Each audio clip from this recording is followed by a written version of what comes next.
Welcome back to Nate's Auto Repair. Today we're just going to show you guys real quick how to put a new Dodge Ram ProMaster into brake service mode. So you get in, usually people hook up scan tools and try to figure it out that way. There's a really quick way to do it though, and I found that not many videos are up on this, and a lot of people are having issues figuring it out.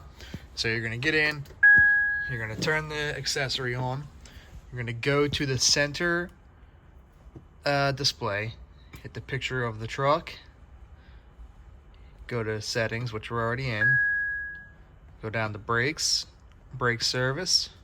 Would you like to retract park brakes to allow for brake system service? You're going to hit yes. Now we can hear that they are actually retracting themselves. So once they're retracted, you can do your brake job, and once you finish your brake job, it tells you right here how to get it back into the regular mode. Press brake pedal and activate park brake switch to exit service mode. So I'm going to hit OK. I'm going to step on the brake pedal, go over to the switch, pull it to on.